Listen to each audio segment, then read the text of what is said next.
Montana Territory, 1879. The unforgiving Montana sun beat down on Gabriel Maddox's sun-bronzed shoulders as he guided his horse through the rolling grasslands. At 25, he'd already spent more years in the saddle than most men twice his age, hardening him against everything the frontier could throw his way. His ranch, the Lone Pine, sat nestled in a verdant valley where the mountains seemed to cradle the land like protective giants. Gabriel pulled his hat lower over his clear blue eyes, shielding them from the relentless glare as he surveyed the cattle dotting the hillside. Frontier life had taught him one undeniable truth: attachments were dangerous. He'd watched too many good men lose everything, their land, their families, their lives, to the harsh realities of the West. The frontier demanded independence and self-reliance. Anything else was folly. A man's only true companions are his horse and his gun, his father had told him before the fever took him 3 winters past. Gabriel had lived by those words ever since, building his ranch with nothing but his own 2 hands and grim determination. The Lone Pine was his singular focus, expanding his herd, securing his boundaries, surviving each brutal winter. What need did he have for companionship when the land demanded his full attention?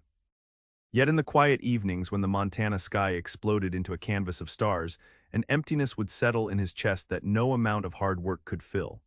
He'd chase it away with whiskey or exhaustion, refusing to acknowledge its presence. The sound of approaching hoofbeats pulled Gabriel from his thoughts. His ranch hand Emmett appeared over the ridge, riding hard. "Boss," Emmett called out, reining his horse to a stop. "You got a visitor waiting at the house." "Woman from town says Sheriff Taylor sent her." Gabriel frowned. He rarely received visitors, and women never came calling. Did she say what she wanted? "Only that Sheriff Taylor suggested she talk to you." "Seemed mighty desperate if you ask me." Emmett shifted in his saddle. "Pretty little thing, though she's dressed in mourning." Gabriel sighed, patting his horse's neck. "I'll head back." "You finished checking the north pasture?" As he approached the modest but sturdy log cabin that served as the heart of Lone Pine Ranch, Gabriel spotted her. A slender figure in black stood on his porch, her hands clasped tightly before her. Even from a distance, he could see she was young, too young to be wearing widow's weeds. He dismounted, tying his horse to the hitching post before approaching. As he drew closer, Gabriel was struck by her appearance. She couldn't have been more than 22, with delicate features and striking violet blue eyes that seemed too large for her pale face. Her blonde hair was pulled back severely beneath a black bonnet, though a few wisps had escaped to frame her face. "Ma'am," Gabriel said, removing his hat as he climbed the porch steps.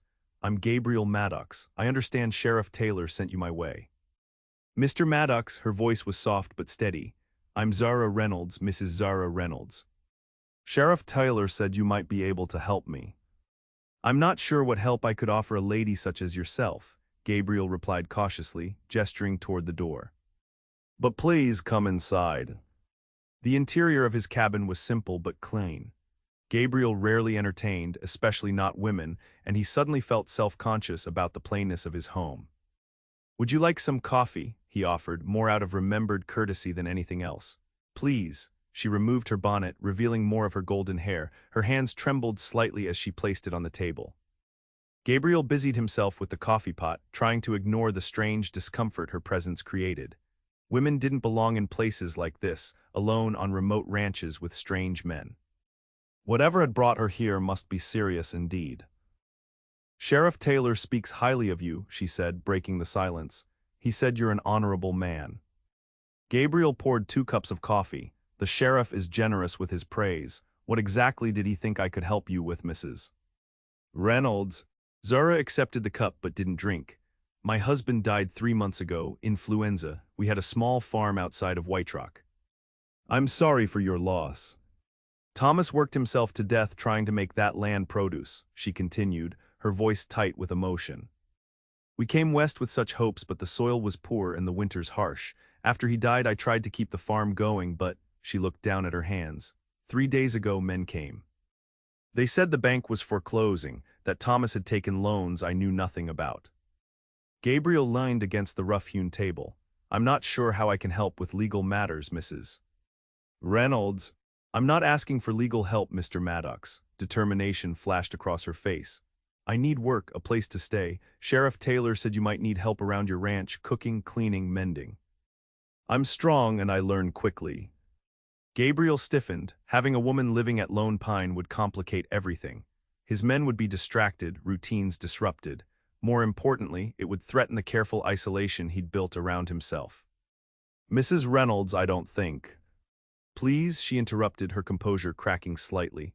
I have nowhere else to go. My family is back east and I have no money for passage. I'll work harder than any man you could hire. Just until I can save enough to start over somewhere. Gabriel studied her face, the quiet dignity despite her desperate situation, the resolve in her eyes despite her obvious fear. Something uncomfortable stirred in his chest. There's a small cabin about 100 yards from the main house, he heard himself saying. It was built for the foreman, but Emmett prefers staying with the other hands in the bunkhouse. It's nothing fancy, but it's sound and dry.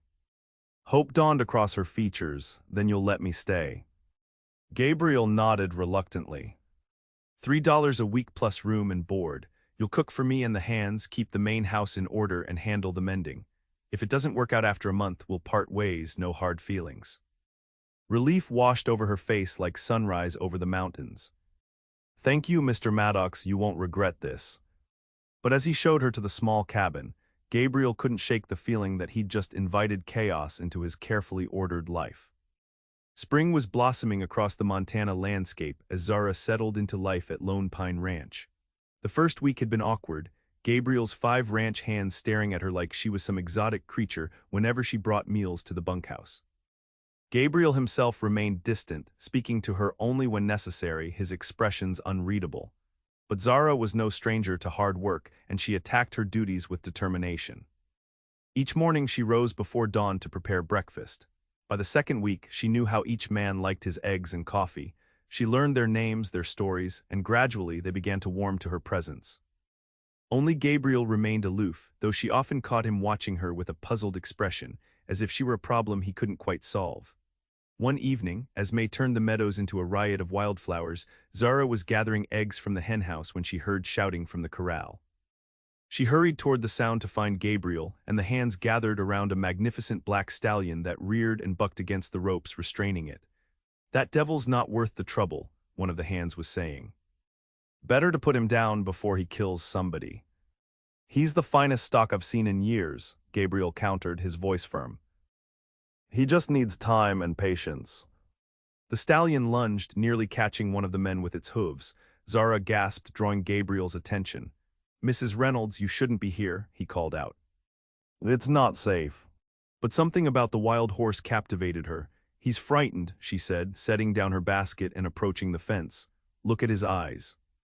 Gabriel moved to block her path. This isn't a domestic matter, Mrs. Reynolds, please return to the house. Zara met his gaze steadily.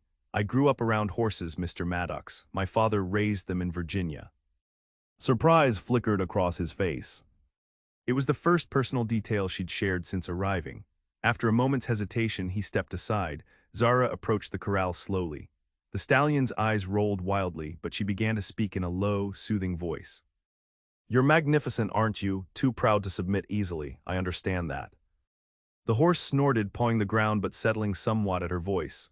That's right, she continued. No one's going to hurt you here. Gabriel watched in astonishment as the stallion gradually stilled, its ears flicking toward Zara's voice. Well, I'll be damned, Emmett whispered. Zara turned to Gabriel. He needs gentling, not breaking. Force will only make him more resistant. Gabriel studied her with new interest. And you know how to gentle a horse like this? I do, something like a smile touched her lips. If you'll permit me to try. That evening, Gabriel found himself lingering at the dinner table after his men had returned to the bunkhouse. Zara moved about the kitchen, tidying up as she always did.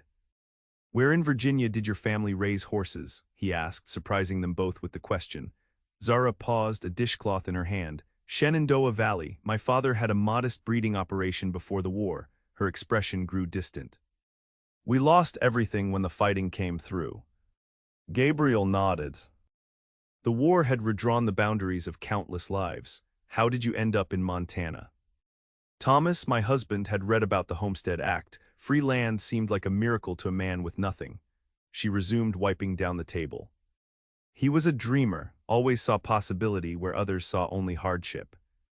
And you? Zara looked up, meeting his eyes. I believed in him, sometimes believing is all we have. Gabriel felt an unexpected tightness in his throat. Your husband was fortunate to have such faith behind him. It wasn't enough in the end. Her voice held no bitterness, only a quiet resignation that Gabriel found more affecting than tears would have been. The stallion, he said, changing the subject. If you're serious about gentling him, we can begin tomorrow. A genuine smile transformed her face. I'd like that very much, Mr. Maddox. As spring deepened into summer, Gabriel found his carefully constructed solitude crumbling. Each morning, he looked forward to the smell of coffee and biscuits wafting from his kitchen. Each evening, he lingered longer at the table, drawn into conversation with Zara. Her presence had transformed the sparse cabin into something that, for the first time since his father's death, felt like a home. The ranch hands noticed the change in their boss. His orders came with less gruffness, and occasionally, they even caught him smiling when Zara was near. Most telling was his reaction when one of the newer hands made a crude remark about the widow. Gabriel had the man pinned against the barn wall before anyone could blink, his voice deadly quiet as he explained the respect Mrs. Reynolds was due. No one disrespected her after that. For her part, Zara found herself looking forward to the hours spent with Gabriel, especially their work with the stallion she'd named Tempest. Under her guidance, Gabriel had learned a gentler approach, and the horse was responding. It became their shared project, a neutral ground where the boundaries between employer and employee blurred into something like friendship. On a sweltering July afternoon, they were working with Tempest when a thunderstorm rolled in with startling speed. The first fat drops of rain had barely begun to fall when the sky split open, drenching them instantly. The cabin's closer, Gabriel shouted over the downpour, securing Tempest's lead rope to a post before grabbing Zara's hand and pulling her toward the foreman's cabin. They burst through the door, laughing and breathless. Rain dripped from Gabriel's dark hair onto his face, and without thinking, Zara reached up to brush it away. Her fingers grazed his cheek, and suddenly the laughter died in her throat. They stood frozen, her hands still raised, his eyes locked on hers. Gabriel took a step back, breaking the spell. I should get back to the house, he said, his voice rougher than usual. Of course, Zara wrapped her arms around herself, suddenly cold despite the summer warmth. Gabriel paused at the door. I'm riding into town tomorrow for supplies. Would you like to come along? You might appreciate a change of scenery. Her heart leaped unexpectedly. Yes, I'd like that. White Rock was a typical frontier town. One main street lined with false-fronted buildings, boardwalks worn smooth by boots and spurs, and the ever-present dust that settled on everything. Gabriel helped Zara down from the wagon in front of the general store, acutely aware of the curious glances they received. Mrs. Reynolds, what a pleasant surprise. Sheriff Taylor approached, tipping his hat. I see you've settled in at Lone Pine. I have, thank you, and thank you for directing me to Mr. Maddox. She smiled warmly at the lawman. Best decision I made all year, the sheriff replied with a wink toward Gabriel. Maddox here needed civilizing. Gabriel cleared his throat. We should get our supplies, Mrs. Reynolds. As they moved between the mercantile, the feed store, and the post office, Gabriel couldn't help noticing how naturally Zara interacted with everyone they met. She remembered names, asked after children, showed genuine interest in the lives of strangers. It was a stark contrast to his own taciturn manner. Everyone seems to know you, he remarked as they loaded their purchases into the wagon. Thomas and I came to town every Sunday for church and supplies, she explained. He was friendly with everyone, could talk for hours about nothing at all. A shadow crossed her face. I haven't been back since the funeral. Before Gabriel could respond, a burly man with a florid complexion approached, his eyes fixed on Zara. Well, if it isn't the widow Reynolds, he drawled. Heard you found yourself a new protector. Gabriel stiffened, recognizing Edgar Wilson, the local banker with a reputation for unsavory business practices. Mr. Wilson, Zara's voice was cool. I'm merely employed at Mr. Maddox's ranch. Wilson smirked. Is that what they're calling it these days? Your husband's body barely cold in the ground, and here you are, cozying up to the richest rancher in the county.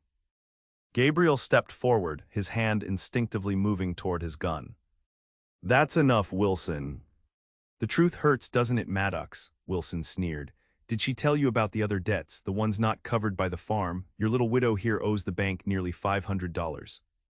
Zara paled. That's impossible, Thomas wouldn't. Your husband was a fool who couldn't farm a garden patch, let alone 80 acres, Wilson spat. He borrowed against everything, including that fancy brooch you're probably hiding somewhere. Gabriel moved between them.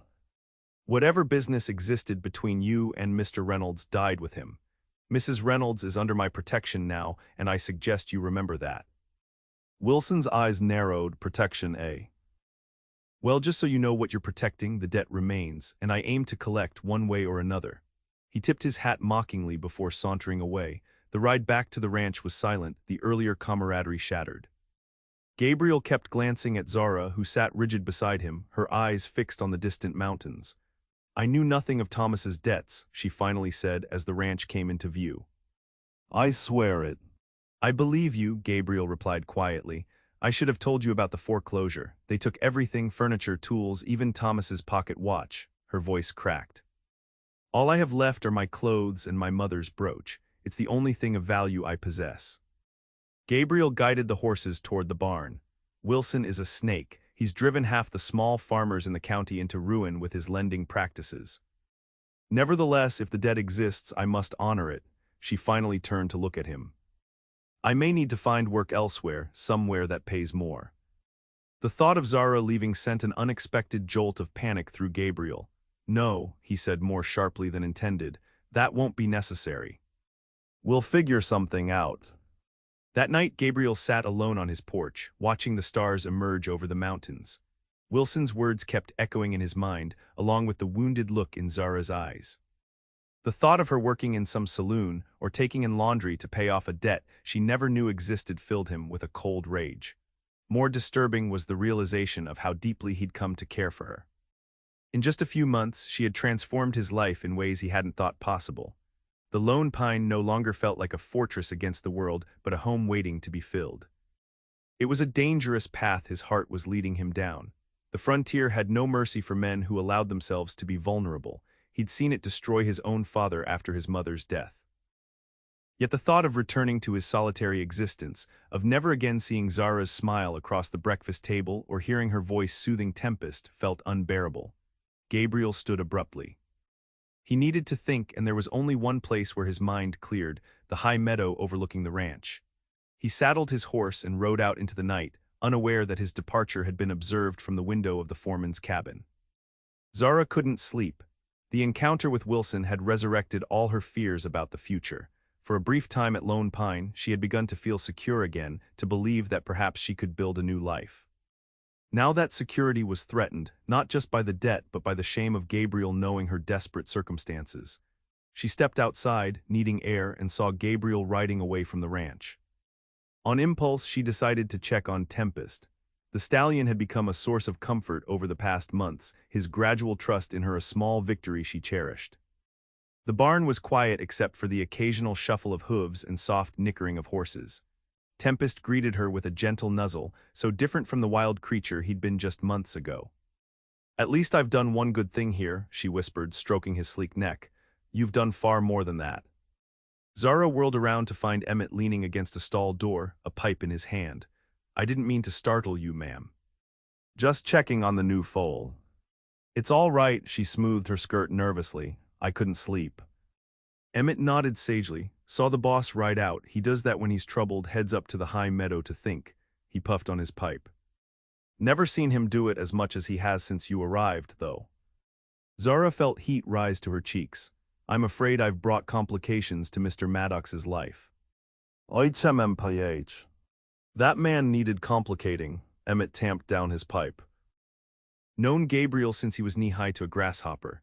His pa was a good man but hard, taught Gabriel that depending on others was weakness. After he died, the boy walled himself up tighter than a winter cabin. He's been very kind to me, Zara said softly. Kind ain't the word for it, ma'am. Emmett gave her a knowing look. I've worked this ranch 15 years, and I ain't never seen Gabriel Maddox look at anyone the way he looks at you when he thinks nobody's noticing. Before Zara could respond, the barn door creaked open, and Gabriel himself entered, stopping short at the sight of them.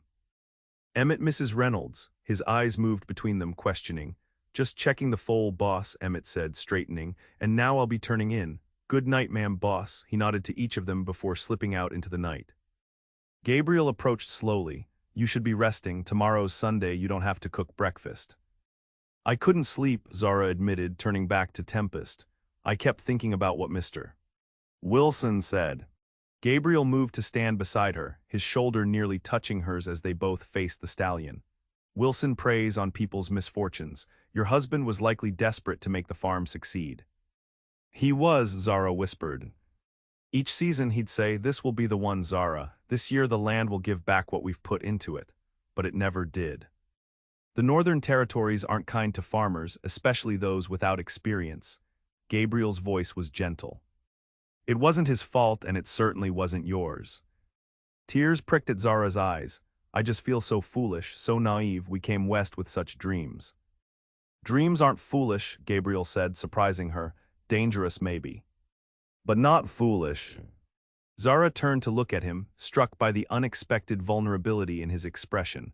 What did you dream of before the ranch was yours? Gabriel was silent for so long she thought he wouldn't answer. I wanted to see the ocean, he finally said. Read about it in books as a boy, thought I'd go to California, maybe work on a ship. He shrugged. Then my father took ill and the ranch became my responsibility. Do you regret it? Staying? No, his answer was immediate. This land is part of me now, but sometimes I wonder what it would be like to build something not out of duty but desire. The word hung between them, charged with meaning neither was ready to acknowledge. Zara looked away first. About the debt, Gabriel said after a moment, I'd like to settle it for you. Zara stiffened. I can't accept that. Consider it an advance on your wages.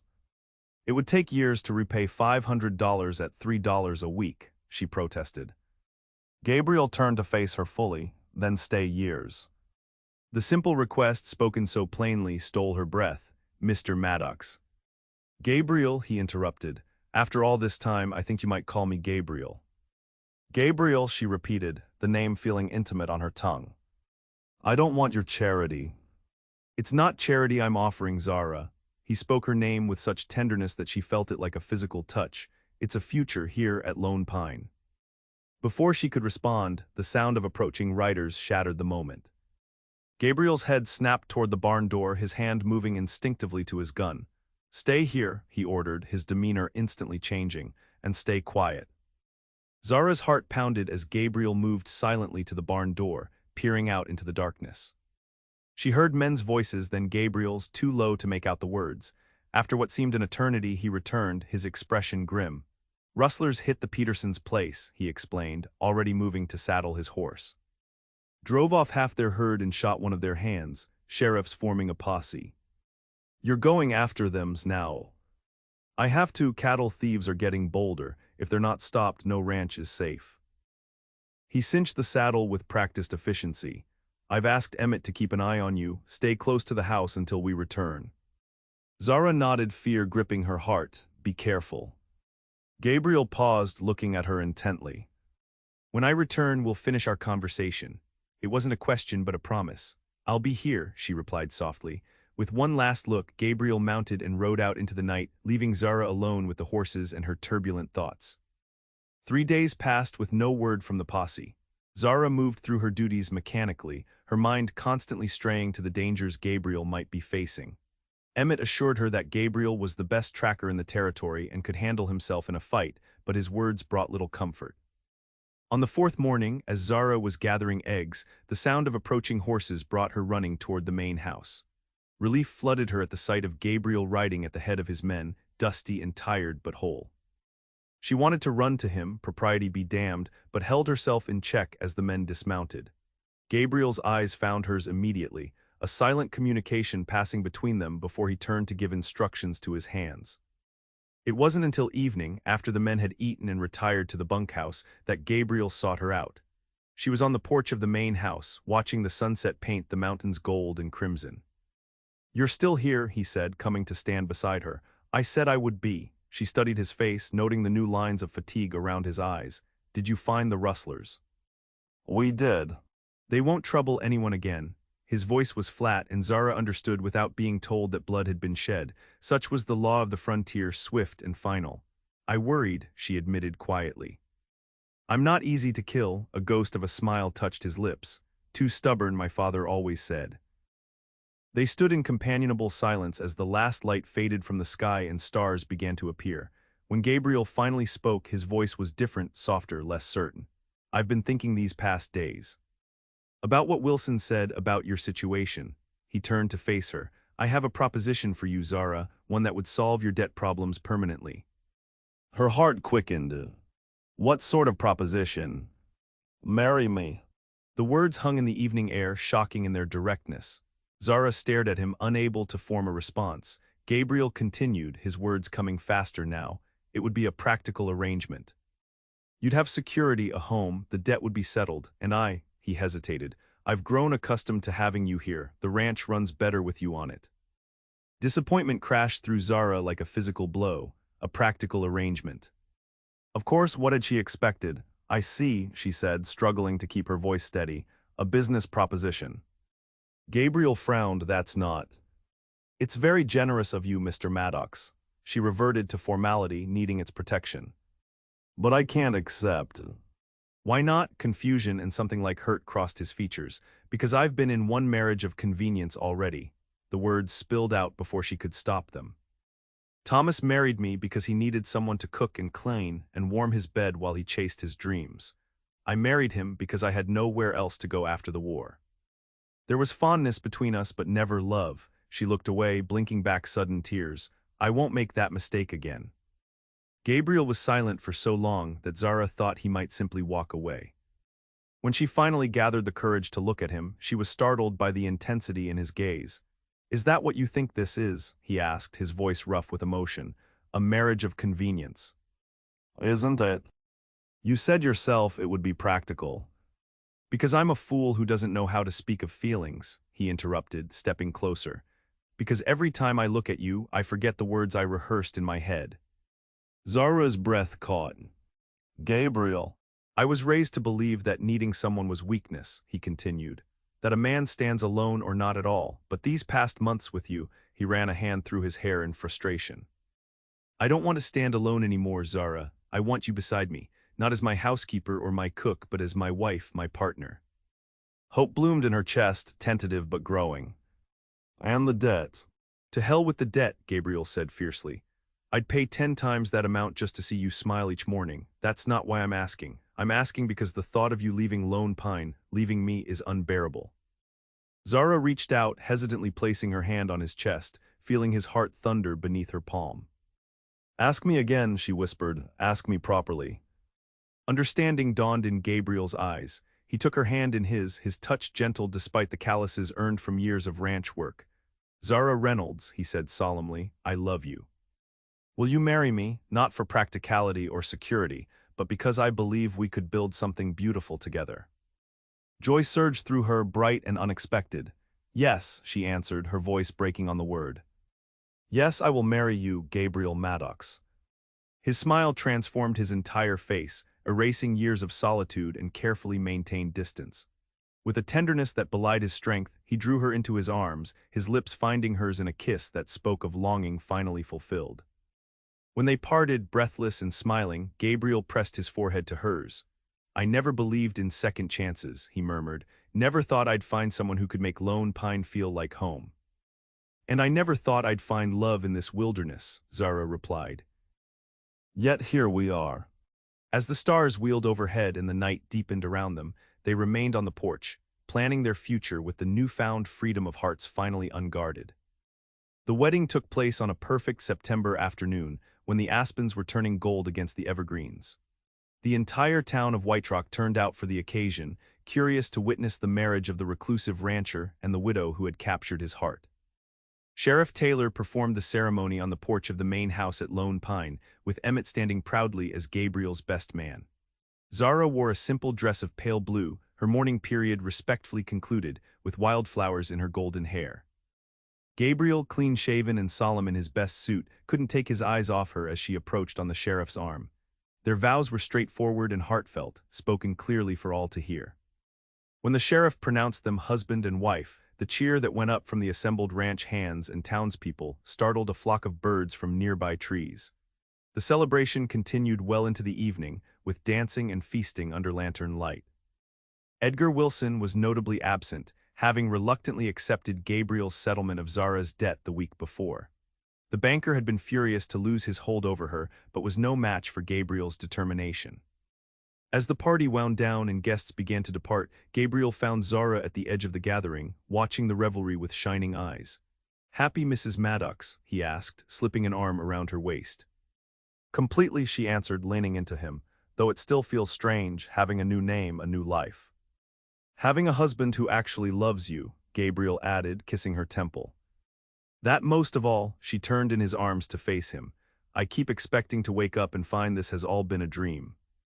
"If it is, then we're dreaming together." His eyes grew serious. "I meant what I said in our vows, Zara. Everything I have is yours now, including my heart."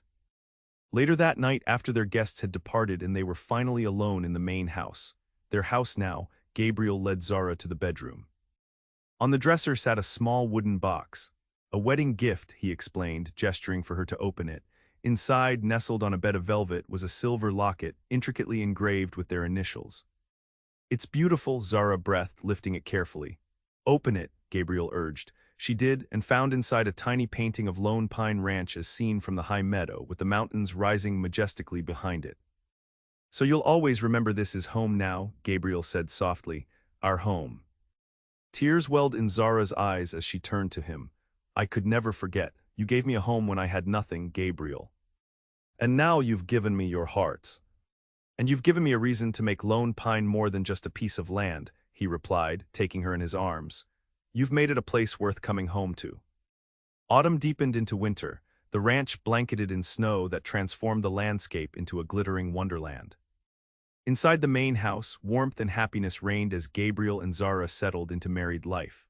The adjustment wasn't without challenges. Gabriel was accustomed to solitude and independence, while Zara brought new rhythms and routines to the household. But each day brought them closer, each small disagreement resolved with growing understanding and affection. By spring, as the world renewed itself once more, Zara had news that filled Gabriel with equal parts terror and joy. "A baby," he repeated, his voice hoarse with emotion when she told him. "You're certain?" "Dr. Phillips confirmed it yesterday," she said, watching his face anxiously. "The baby should come in early October." Gabriel pulled her into his arms, his heart too full for words. Another life to care for, to protect. Another reason to ensure Lone Pine prospered, another link in the chain binding him to this woman who had transformed his existence. "I never thought," he began, then stopped, overcome. Zara laid her head against his chest. "I know," she said softly, "neither did I." As her pregnancy progressed, Gabriel became increasingly protective, much to the amusement of the ranch hands. He insisted she rest frequently, brought her wildflowers from his rides, and spent evenings reading to her from the books he'd collected over the years but rarely opened. When October arrived with its crisp days and frosted mornings, the ranch held its collective breath. Gabriel had arranged for the doctor to stay at Lone Pine as Zara's time approached, unwilling to risk the journey to town when the moment came. The birth was difficult, lasting through a long night of autumn storms that seemed to mirror Zara's struggle. Gabriel paced outside their bedroom, alternately praying and cursing as her cries tore at his heart. When dawn finally broke, clear and golden across the eastern mountains, a different cry joined the morning, the lusty wail of a newborn. Dr. Phillips emerged, weary but smiling. "Congratulations, Mr. Maddox. You have a healthy daughter." Gabriel barely heard him, already moving past him into the room. Zara lay propped against pillows, pale but radiant, a small bundle cradled in her arms. She looked up as he entered, her smile brighter than the morning sun. "Come meet your daughter," she said softly. Gabriel approached the bed with reverence, his eyes fixed on the tiny face peeking from the blankets. A thatch of dark hair like his own crowned her head, but her eyes, when they briefly fluttered open, were the same vivid blue as her mother's. "She's perfect," he whispered, reaching out to touch the impossibly small fingers that curled reflexively around his own. "Just like her mother." Zara shifted slightly, making room beside her on the bed. Gabriel carefully sat down, one arm going around his wife, the other hovering protectively near his daughter. "What shall we call her?" Zara asked. Gabriel studied the infant's face, overwhelmed by the love surging through him. "Hope," he said finally, "because that's what she is, hope for the future, hope for Lone Pine." "Hope Elizabeth Maddox," Zara agreed, leaning her head against his shoulder. "It suits her." As the morning light filled the room, casting long shadows across the floor, Gabriel held his family close, marveling at the journey that had brought them here. From solitude to this moment of perfect belonging, from a man who believed in standing alone to one who knew the strength found in love. Outside, the ranch was stirring to life. Soon the hands would be waiting to hear news of the birth, the animals would need tending, the endless work of the ranch would resume. But for now, in this quiet moment of new beginning, Gabriel allowed himself to simply exist in the happiness he'd never believed possible. "I love you," he murmured against Zara's hair, "both of you more than I ever thought possible." "And we love you," she replied, her voice soft with contentment, "our protector. Our home."